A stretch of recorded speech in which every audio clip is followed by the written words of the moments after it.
ಅಧ್ಯಯನಕ್ಕಾಗಿಯೇ ಒಂದು ಜನಾಂಗ ಇದ್ದರೆ ಬ್ರಾಹ್ಮಣ ಜನಾಂಗ ಮಾತ್ರ. ಬ್ರಾಹ್ಮಣೇನ ನಿಷ್ಕಾರಣ ಷಡಂಗೋ ವೇದೋಚ್ಚೇಯೋ ಜ್ಞೇಯ. ಕಾರಣವನ್ನು ಹುಡುಕಬಾರದು, ಪ್ರಯೋಜನವನ್ನು ಅಪೇಕ್ಷೆ ಪಡಬಾರದು, ಅಧ್ಯಯನ ಮಾಡಬೇಕು. ಬಡತನ ಅಧ್ಯಯನಕ್ಕೆ ವಿರೋಧಿ ಅಲ್ಲ ಎನ್ನುವುದಕ್ಕೆ ನನ್ನ ಬದುಕೆ ಸಾಕ್ಷಿ ಆಯ್ತಲ್ಲ. ಹಸಿವಾದಾಗ ಊಟ ಮಾಡುವುದಕ್ಕೆ ಅನ್ನ ಇಲ್ಲ, ಸುಡುವ ಬಿಸಿಲನ್ನು ತಪ್ಪಿಸಿಕೊಳ್ಳುವುದಕ್ಕೆ ನೆತ್ತಿಯಲ್ಲಿ ಎಣ್ಣೆ ಇಲ್ಲ,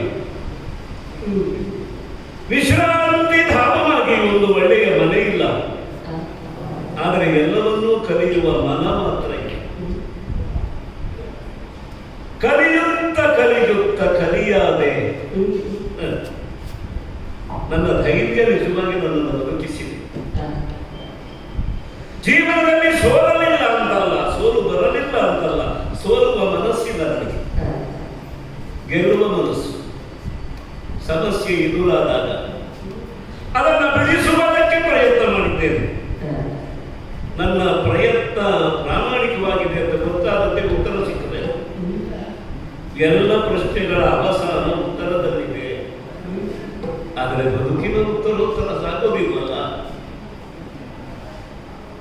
ಸಾರಭೂತವಾದಂತಹ ವಿದ್ಯೆಗಳನ್ನೆಲ್ಲ ಕಲಿತಾ ಇತ್ತು. 64 ಕಲೆಗಳು, 64 ವಿದ್ಯೆಗಳು ಗುರುಗಳ ಕೃಪಾ ಭಾಜನನಾದ ನಾನು ಕಲಿತಿದ್ದೇನೆ. ಹಿಂದಿನ ಯುಗದಲ್ಲಾದರೆ ಬ್ರಾಹ್ಮಣರು ಶಸ್ತ್ರವನ್ನು ಹಿಡಿತಿರಲಿಲ್ಲ, ಶಾಸ್ತ್ರ ಮಾತ್ರ ಅವರಿಗಾಗಿತ್ತು. ಆದರೆ ಕ್ಷತ್ರ ದುರ್ಬಲ ಆದ. ಕ್ಷತ್ರಿಯರು ಸರಿಯಾದಂತಹ ಮಾರ್ಗದಲ್ಲಿ ಜೀವನವನ್ನು ನಿರ್ವಹಿಸುವುದು, ಧರ್ಮವನ್ನು ಕಾಪಾಡುವುದು ಎಂಬ ಕರ್ತವ್ಯವನ್ನು ಮರೆತಾರೆ. ಅನಿವಾರ್ಯವಾಗಿ ಬ್ರಾಹ್ಮಣರು ಶಸ್ತ್ರವನ್ನು ಹಿಡಿಬಹುದು. ಆಗ ಧರ್ಮ ಅಂದರೆ ಧರ್ಮಕ್ಕೆ ಆಪತ್ತು ಒದಗಿದಾಗ ಬ್ರಾಹ್ಮಣರು ಶಸ್ತ್ರ ಹಿಡಿಯುವುದು ಆಗುತ್ತದೆ.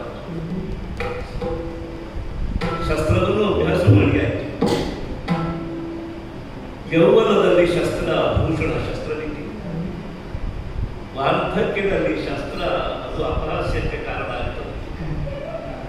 ಬಿಲ್ಲೋಜನಾದರೂ ವಾರ್ಧಕ್ಯದಲ್ಲಿ ಬಿಲ್ಲನ್ನು ಎತ್ತಿ ಹಿಡಿಯುವುದಕ್ಕೂ ಹೆದೆಯನ್ನು ಕಟ್ಟುವುದಕ್ಕೂ ಅಸಮರ್ಥನಾದರೆ ಬಿಲ್ಲೇ ಯಮಭಾರ ಆಗ್ತದೆ. ಆದ್ದರಿಂದ ವಾರ್ಧಕ್ಯದಲ್ಲಿ ಶಸ್ತ್ರ ಯಮಭಾರ. ಅದೇ ಶಾಸ್ತ್ರ ವಾರ್ಧಕ್ಯವನ್ನು ಅನುಭವಿಸ್ತಾ ಪ್ರಾಣೋತ್ಕ್ರಮಣದ ಕಾಲ ಬಂದಾಗಲೂ ತಾರಕ ಹುಟ್ಟಿನ ಹುಟ್ಟನ್ನು ತಿಳಿಸಿ ದಾಟುವುದಕ್ಕೆ ಕಾರಣವಾಗ್ತದೆ. ಈ ಎರಡೂ ವಿದ್ಯೆಗಳನ್ನ ಪಡೆದುಕೊಂಡು ನಿಜವಾಗಿ ಸರಿಯಾದ ಬ್ರಾಹ್ಮಣನ. ಕೆಲವರು ನಮ್ಮ ಬಗ್ಗೆ ಬೇರೆ ಬೇರೆ ಅಪಸ್ವರ ಹುಟ್ಟಿಸ್ತಾರೆ ಅಂತ ಕೇಳಿದ್ದೇವೆ. ದ್ರೋಣದಂತಹ ಒಬ್ಬ ಬ್ರಾಹ್ಮಣೋತ್ತಮರು ಆಯುಧ ಪ್ರಾಣಿಗಳಾಗಿದ್ದಾರೆ. ನಾನು ಆಯುಧ ಉಪಜೀವಿಗಳಲ್ಲ.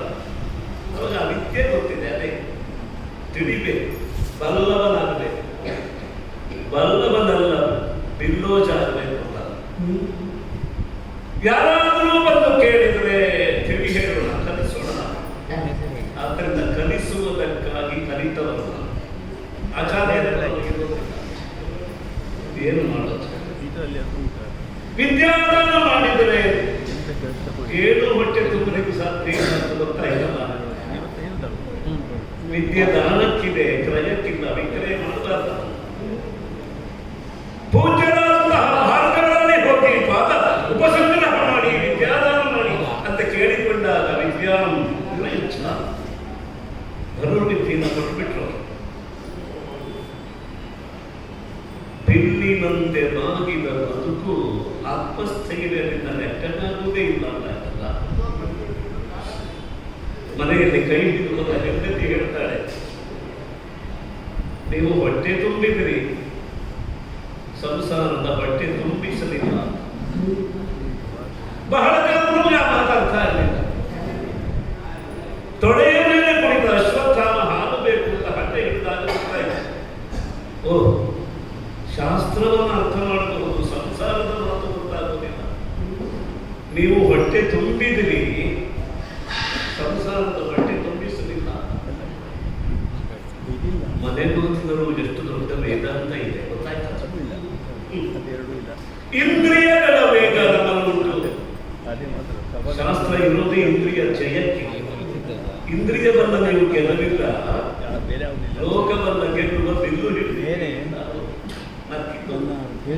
ಕೈ ತಟ್ಟದೆ ನತ್ತು ಬಿಟ್ಟ ನೋವಾದದ್ದು.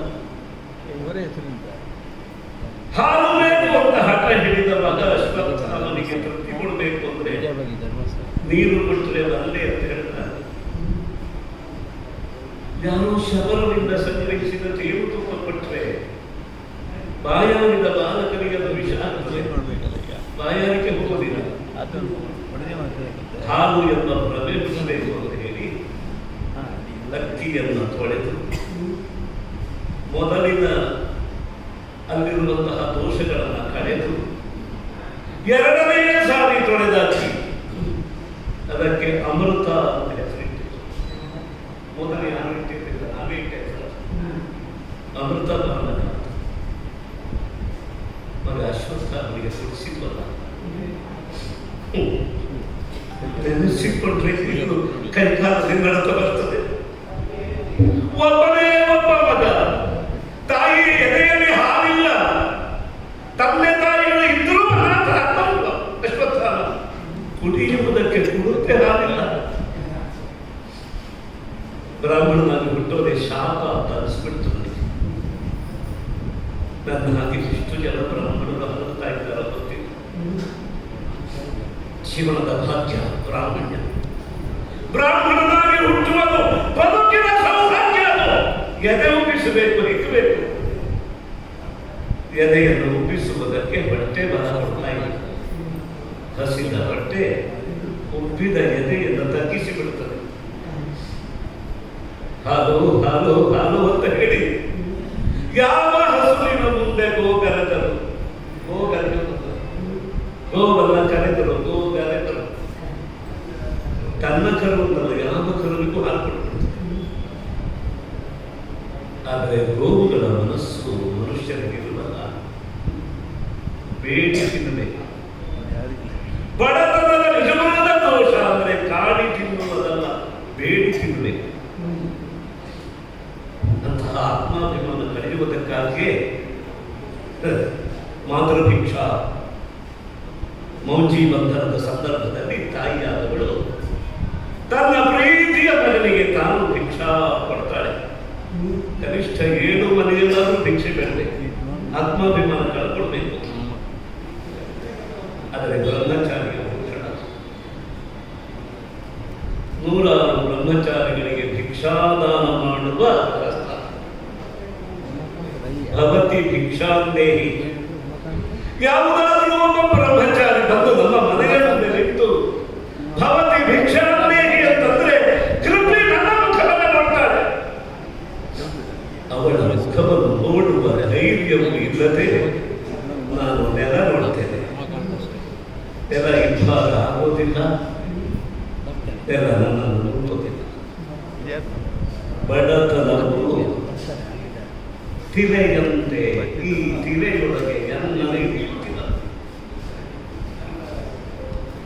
ಇಷ್ಟೆಲ್ಲ ಶಬ್ದ ಪ್ರಯೋಗ ಯಾಕೆ? ಬಡತನ ಮರೆಯುವುದಕ್ಕೆ. ನಾಲಿಗೆಗೆ ಬಡತನ ಇಲ್ಲ, ಬಡತನ ಹೊಟ್ಟೆಗೆ ಮಾತ್ರ ಇರುತ್ತೆ. ತಿರಿದು ತಿನ್ನುವರೆ ಮನವಿಲ್ಲ ಇದಕ್ಕೆ. ಸಾಧ್ಯ ಭಿಕ್ಷೆ ಕೊಡಬೇಕಾದ ಬೇಡ.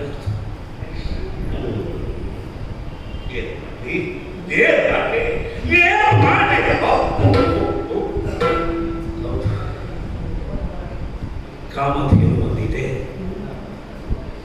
ಕಾಮಧೇನು ಇರುವಾಗ ಕಾಮತಿರಿಯದ ಕಾಮಧೇನು ಅದನ್ನು ನೆನಪಿಸಿಕೊಳ್ಳದೆ ಯಾವ ಯಾವುದೋ ಬರಲು